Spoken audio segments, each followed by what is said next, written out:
बिस्मिल्लाहिर्रहमानिर्रहीम। अस्सलाम वालेकुम। नाइम ब्रदर्स टीवी मुबारक जीत आपकी खिदमत में हाजिर है। नाज़रीन, हमारा चैनल नाइम ब्रदर्स टीवी सब्सक्राइब करें। आज चलेंगे जर्मनी। हमारे साथ डॉक्टर शकील साहब होंगे। नाज़रीन, काफ़ी दिनों से आप देख रहे हैं कि PIA का इशू बना हुआ है, जाली डिग्री पायलट और इस तरह के कई मामला सामने आ रहे हैं। इसी सिलसिले में मैंने सोचा है डॉक्टर साहब से पूछते हैं कि क्या जाली डिग्री इतनी आसान है और इससे लोगों को कोई शर्म नहीं आती कि हम एक प्लेन लेके जाएंगे, उसमें इतने लोग बैठे होंगे, उनकी जान कीमती है। चलते हैं बर्लिन, जर्मनी। अस्सलाम वालेकुम डॉक्टर साहब। जी वालेकुम सलाम भाई साहब। डॉक्टर साहब, क्या हाल है? अल्हम्दुलिल्लाह मैं खैरियत से हूँ। डॉक्टर साहब, आपको भी पता चला होगा कि PIA और पाकिस्तान में ये मसला बना हुआ है जनाब के जाली पायलट। तो ये क्या इतना ही आसान है कि वहाँ आप प्लेन का लाइसेंस ले लें और कोई वो साइकिल या मोटरसाइकिल या कार तो है नहीं है? जी बड़ा ये क्या करे इंसान, अब इससे हंसी आती है लेकिन बड़ा ये अफसोसनाक खबर है ये। जी असल में बात ये है कि जिस माशरे में जाली दवाएं आम हों, जी जी गजाएं असली ना मिलें, जाली पीर और जाली मौलवी, जाली सियासतदान हों, जी जी वकील जाली, जज जाली, यानी हर महकमा ही अगर तोड़ फोड़ का शिकार हो तो वहां पे जाली डिग्री हासिल करना तो बाएं हाथ का काम है। डिग्री असल में एक छोटा सा पेपर है, वो आप देख लें कि अगर इंसान अपने ज़मीर को सुला दे तो बड़ी आसानी के साथ हासिल कर सकता है। जी जी और यही वजह है, सिर्फ पायलट्स नहीं बल्कि और महकमा जात को भी अगर वो उनकी छानबीन करें तो उनको कई केसेस नजर आए, क्योंकि हर महकमे में चोर बाजारी है। एक किस्सा है मेरे जहन में। जी जी एक चोर बड़ा जाना पहचाना, वो किसी दूसरे शहर में दाखिल हुआ। वहां पर उससे भी बड़े बड़े चोर थे। उसने जाके दुकान से सौदा खरीदा और जब पैसे दिए तो दुकानदार ने पैसे तो पूरे वसूल कर लिए, लेकिन उसको सामान देते वक्त डंडी मार ली। जी जी चोर ने जब ये देखा तो उसने गिला किया, दुहाई दी कि या अल्लाह, मैं तो छोटा सा मामूली चोर हूँ, यहाँ पर तो आवे कावा बिगड़ा है, दिन दिहाड़े लूट बाजार है, जी जी। तो तुम मुझे बख्श देना। तो जो पायलट्स हैं वो बेचारे वो यही करेंगे कि हमें क्यों पीटते हो, जो बाकी महकमे हैं वहां पर हमसे बड़े बड़े चोर मौजूद हैं।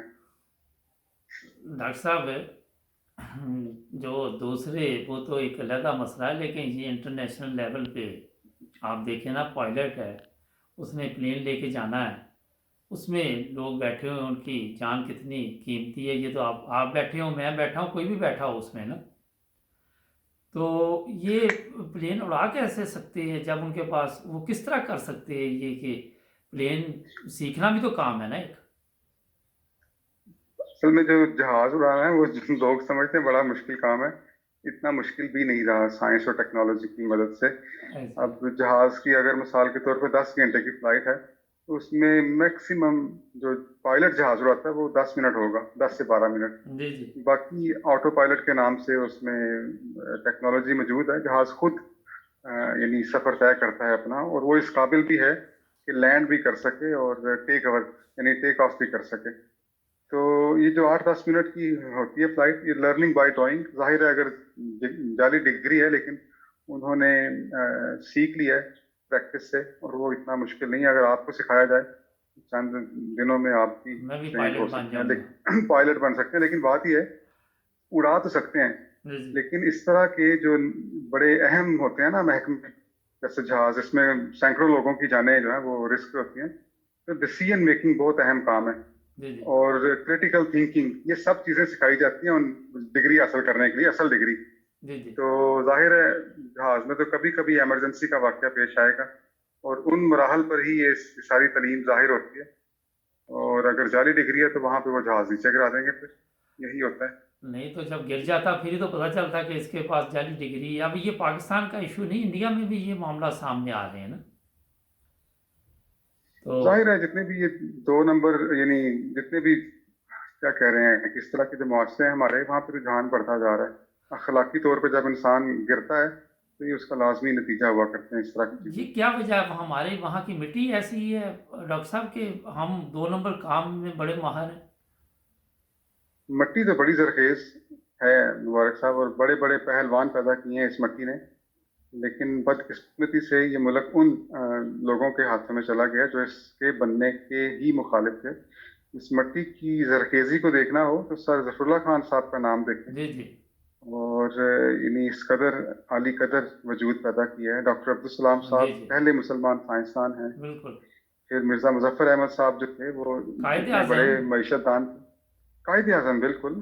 जी और फिर जनरल, अगर अफवाज पाकिस्तान में जाएं, जनरल अब्दुल अली मलक, जी जी। जनरल अख्तर हुसैन मलक, जिन्होंने अखनूर पे कब्जा कर लिया था, कर रहे थे और श्रीनगर जाके पकड़ने लगे थे, और आज ये कश्मीर हमारा होता अगर उनको ना हटाया जाता तो। और इनकी जो वार स्ट्रेटजीज हैं आज भी अफवाज पाकिस्तान में बढ़ाई जाती हैं। जी और जी। जो पाकिस्तान के जो जो अफवाज हैं उनके रोंगटे खड़े हो जाते हैं इनका नाम सुन के, इस कदर दलेर और बहादुर शुजा इंसान पैदा किए हैं। आपने फिर ये एम एम बात, आलम के। सॉरी, ये बात तो आपने की, एम आलम की, ये सब की पता भी है। लेकिन आपको एक चीज़ का पता है कि इन्होंने ये तरीक से ख़त्म कर दिया, किताबों से नाम ही ख़त्म कर दिए। हाँ जी बिल्कुल, जब जवाल आता है तो फिर अच्छे तरीके से आता है। तो वो अभी तो और नीचे जाना है इन्होंने। आहिस्ता आहिस्ता ये तारीख को जब जुटलाएंगे, खत्म करेंगे, जुटलाई तो नहीं जा सकेगी, लेकिन जाहिर है इन हीरोज से वो जान छुड़ाना चाहते हैं, क्योंकि इनका जमात अहमदिया से तल्लुक था अक्सर का। तो डॉक्टर साहब ये तो चलें, पायलट की बात हुई, लेकिन आपको ये पता है कि यूरोप ने 6 माह के लिए पीआईए को कहा कि यहाँ न आए आप ना, मना कर दिया। बहुत अच्छा किया उन्होंने, और क्या करते वो। देखें, अगर एक जहाज गिर जाए ना जी तो जी। उसकी छानबीन पर उस जहाज की कीमत से भी ज्यादा पैसे सर्व किए जाते हैं। अगर समंदर में गिर जाए तो उसका एक एक हिस्सा जो है बाहर निकाला जाता है, और कई जहाजों की कीमत अदा की जाती है, नहीं जी जी। अखराजात उठाए जाते हैं इन्वेस्टिगेट करने के लिए कि क्या वजह बनी है, किस तरह से जहाज गिरा है, ताकि हम इस सफर को मजीद महफूज बना सकें। और ये अगर जहाज का पायलट ही 2 नंबर है तो वो क्या करेंगे, 6 माह क्या 6 साल के लिए बैन लगा सकते हैं वो। और इससे इंटरनेशनल मीडिया पे बड़ी बेइज्जती हुई है। सारे पाकिस्तानी जो हैं जहां जहां अपनी दुनिया में हैं, जी जी। सारा उनका जो है वो झुक गया। आप देखें, हजारों की तादाद में स्टूडेंट्स हैं जो पढ़ रहे हैं जी जी। बाहर के मुल्कों में। जी जी। अब उन पे एक सवालिया निशान है कि जो डिग्रियां लेके आए हैं हो सकता है ये भी जाली हों। अगर अगर पायलट जहाज के अंदर जाली डिग्री वाला पहुंच सकता है तो तुम यहाँ पे पहुंच गए हो, तुम्हारा क्या एतबार। तो ये बड़ी एक जिल्लत की बात है, रुसवाई की बात है। लेकिन इसमें ये भी हंसते भी हैं, देखेंगे। हंसते भी हैं जी, लोग जी हंसते जी। भी हैं मीडिया पे यहाँ आके। मीडिया पे CNN पे देखें ज़रा, वो कैसे हंस रहा था कि ये देख हालत है इनकी। डॉक्टर साहब, आपका तल्लक माशाल्लाह, आप भी डॉक्टर हैं, तो ये तो फिर डॉक्टर और ये जो दूसरे पाकिस्तान में लोग हैं, वकील हैं, इनके पास अगर चेक किया जाए तो आपके ख्याल में असली ही होगा कुछ, के सब इनके पास भी वैसे ही कुछ ना कुछ मिलेगा। मेरा असल में तलक मेडिसिन डॉक्टर के, यानी मैं मेडिसिन डॉक्टर नहीं हूँ, PhD हूँ। जी जी। लेकिन हर महकमे में अगर आप तलाश करें तो आपको 2 नंबर लोग मिल जाएंगे। नहीं, बड़ा आसान है। लेकिन मैं आपको ये बात बताऊं कि खाली जाली डिग्रियों का किस्सा नहीं है मुबारक साहब, ये अखलाकियात का जी इसके साथ तल्लक है। जो असली डिग्रियों वाले डॉक्टर हैं, मिसाल के तौर पे, वो जाली डिग्री वाले डॉक्टरों से भी ज्यादा नुकसान पहुंचाते हैं माशरे को। जी। जी। क्योंकि उनकी नजरें जो हैं वो मरीजों की नब्जों से ज्यादा उनकी जेबों को पकती हैं। बिल्कुल ऐसे। आपने ये सुना होगा, मेरा आज से 15 साल पहले एक मेरे क्लास फेलो ने, वो मेडिकल रैप में काम करता था, तब मुझे यकीन नहीं आया, क्योंकि मुझे फॉरेन कंपनीज हैं वो इंसेंटिव देती है कि आप डॉक्टर के पास जाएं और आपकी तुम्हारी। आवाज़ ज़रा ठीक करें डॉक्टर साहब प्लीज़, बिल्कुल ठीक चल रहा था। हाँ जी जी, मैं आपको बड़ा दिलचस्प वाक्य सुनाने लगा हूँ, जी। जी। अगर आपको मेरी आवाज ठीक है मुबारक। ज़रा मेरा ठीक। एक दोस्त, जी जी। आवाज ठीक है? नहीं, कट रही है, पहले ठीक आ रही थी, अभी 1 सेकंड में ऐसे हुआ है। अच्छा, पता नहीं इसमें क्या वजह हो सकती है। चले, अब ठीक है। तो वो कहता है कि डॉक्टर्स के पास हम जाया करते थे, जी जी। और जाके जो दवाइयाँ अपनी ना, वो उनसे कहते थे आप प्रेस्क्राइब करें, मरीजों को लिख कर दें, हम आपको फॉरेन टूर भी करवाएंगे, आपको गाड़ी और इस तरह की मराहत देंगे। तब जी मुझे यकीन नहीं आया, लेकिन अब मीडिया पर आकर ये बताते हैं कि जो डॉक्टर्स हैं, अगर मिसाल के तौर पे किसी को कोई मर्ज है ना, उस मर्ज की दवाई के साथ 4-5 अद्वियात वो वैसे ही लिख देते हैं जी जी जिनका उन्हें कहा गया है, ताकि ज्यादा से ज्यादा वो बेचें और उन्हें मराहत मिले। फिर कई टेस्ट ऐसे हैं जो बड़े महंगे हैं, जिनकी जरूरत भी नहीं होती, जी वो जी भी वो लिख देते हैं कि ये लिख टेस्ट देते जाकर करवाएं। हैं। जी क्यों? जी क्योंकि उन्हें पैसों से मोहब्बत है। तो जो असली डिग्रियों वाले हैं वो तो और ज्यादा नुकसान पहुंचा रहे हैं। तो इसका तल्लक जो है ना, वो डिग्रियों से ज्यादा उनकी अखलाकी हालतों पर है। बिल्कुल दुरुस्त। लेकिन डॉक्टर साहब इसमें ये एक सवाल फिर आता है कि अब अगर तालीम हासिल करने के बाद भी उनकी अखलाकी हालत बेहतर नहीं है तो क्या हो सकता है अब? फिर बस दुआ ही हो सकती है।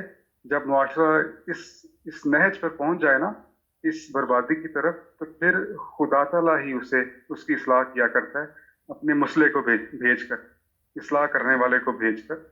और लेकिन वो फिर लोगों पर है कि उसको मानेंगे तो इस्लाह होगी, नहीं मानेंगे तो फिर मजीद अबतरी की तरफ जाया करते हैं माशरे। लेकिन डॉक्टर साहब ये तो चले एक बात हो गई, लेकिन दिन ब दिन ये मामला दुरुस्त तो नहीं हो रहे हमारे मुल्क पाकिस्तान में, ख़राब भी नज़र आ रही हैं। अब दुआ भी ज़ाहिर कर रहे हैं, सब कुछ हो रहा है, उसके बावजूद हालात आप देख रहे हैं।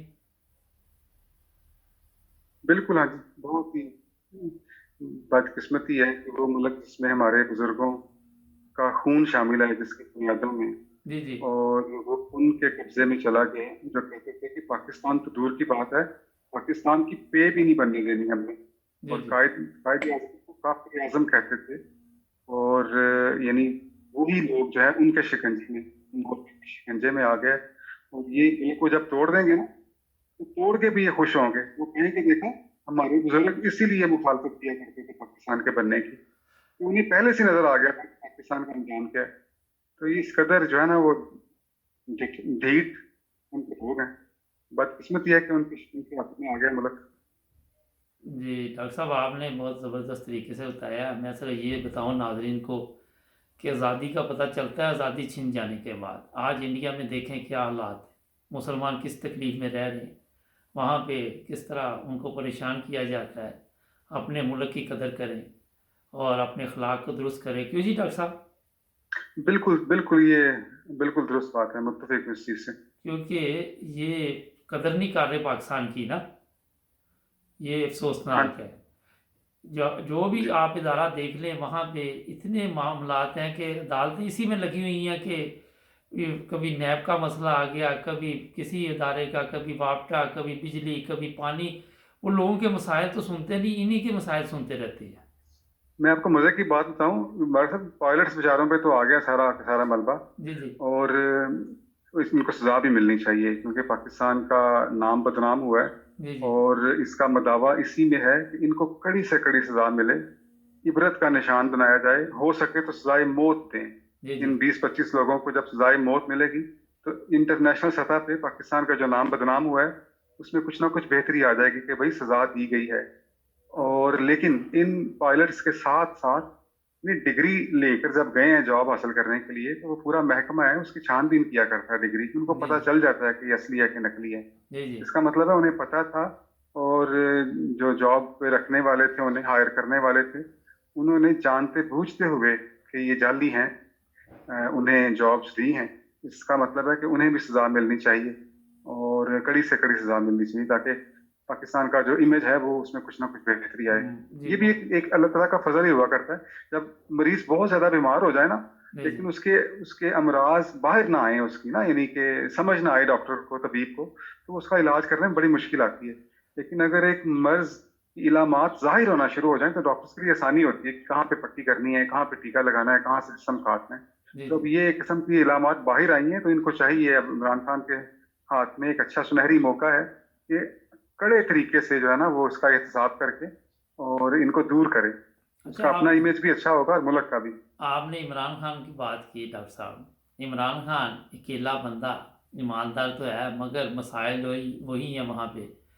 जितने भी इदारे हैं फौज के अलावा, वहाँ पे वो लोग इसके कंट्रोल में नहीं आ रहे, दिन ब दिन इसे कमज़ोर कर रहे हैं। अब चंद दिनों से ये भी शोर पड़ गया है कि ये रिज़ाइन दे और किसी और को वज़ीर आज़म बनाए ना।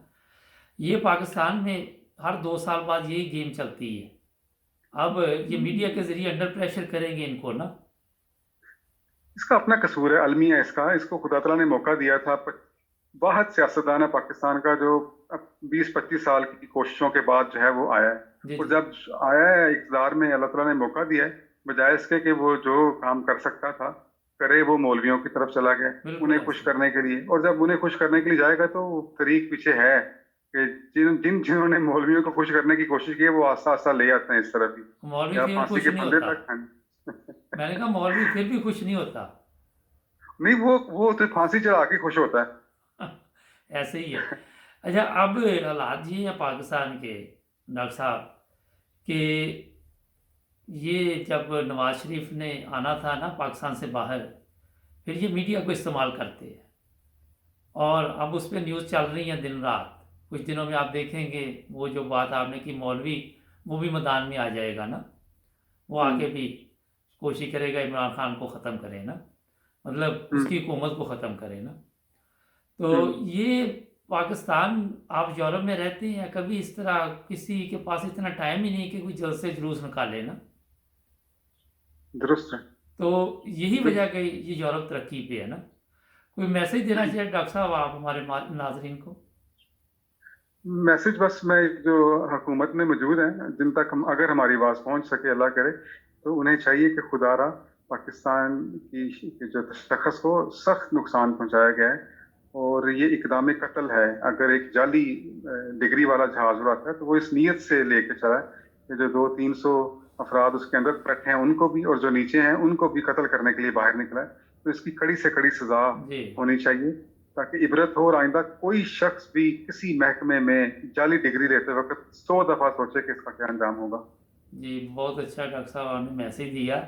लेकिन मैं आपको ये बताऊं कि वहाँ पे हम हालात ये हैं कि हर बंदा कहता है कि मैं, मेरा काम सीधा, मेरा उल्लू सीधा हो जाए, बाकी देखी जाएगी ना।